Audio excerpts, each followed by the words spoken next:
આમ આદમી પાર્ટી દ્વારા સુરતમાં તિરંગા યાત્રાનું આયોજન કરવામાં આવ્યું હતું। ભારતીય સશસ્ત્ર સેનાને વંદન કરવા માટે તિરંગા યાત્રા યોજાઈ હતી। સાગર કમ્યુનિટી હોલથી કારગિલ ચોક સુધી આ યાત્રાનું આયોજન કરવામાં આવ્યું હતું, જેમાં મોટી સંખ્યામાં આમ આદમી પાર્ટીના કાર્યકર્તાઓ તેમજ અધિકારીઓ જોડાયા હતા। સુરતમાં આમ આદમી પાર્ટી દ્વારા તિરંગા યાત્રાનું આયોજન કરવામાં આવ્યું હતું। ભારતીય સશસ્ત્ર સેનાએ વંદન કરવા માટે આ હેતુથી તિરંગા યાત્રાનું આયોજન આમ આદમી પાર્ટી દ્વારા કરવામાં આવ્યું હતું।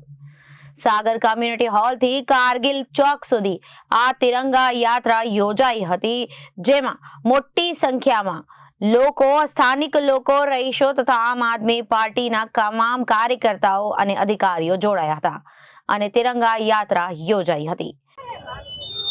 પાયલ સાકરિયા, સુરત મહાનગરપાલિકા વિરોધ પક્ષ નેતા, આમ આદમી પાર્ટી। આજે સુરત શહેરના તમામ સંગઠન દ્વારા આજે તિરંગા પદયાત્રા કાઢવામાં આવી રહી છે, કારણ કે દેશની આપણી જે સેના છે, આપણી જે આર્મી છે, આપણા જે સૈનિકો છે, એમણે જે પાકિસ્તાનને જડબાતોડ જવાબ આપ્યો છે અને જે જવાબ આપ્યો છે એનાથી આપણને ખ્યાલ આવે કે પાકિસ્તાન ભવિષ્યમાં ક્યારેય પણ ઊંચું આંખ કરીને પણ ભારત સામું ના જોવે અને હજી પણ જો એવા કોઈ પણ પરાક્રમો પાકિસ્તાન કરે તો એના માટે સક્ષમ આપણી આર્મી છે, એમને અમે વંદન કરીએ છીએ। જ્યારે દેશ આજે એકજૂટ થઈને આર્મીને વંદન અને સલામ કરતો હોય ત્યારે આમ આદમી પાર્ટી દ્વારા પણ આ કાર્યક્રમ કરવામાં આવ્યો છે અને સાથે સાથે અમે સરકારને કહીએ છીએ, આર્મીશ્રીને પણ કહીએ છીએ કે જ્યારે પણ જરૂર પડશે દેશ સેવામાં, ત્યારે અમારા આમ આદમી પાર્ટીના તમામ કાર્યકર્તાઓ એમની સાથે છે। જ્યારે પણ જરૂર પડશે ત્યારે અમે જે કંઈ સેવા કરી શકીશું એ તમામ સેવાઓ કરીશું। Bureau report, Janadesh.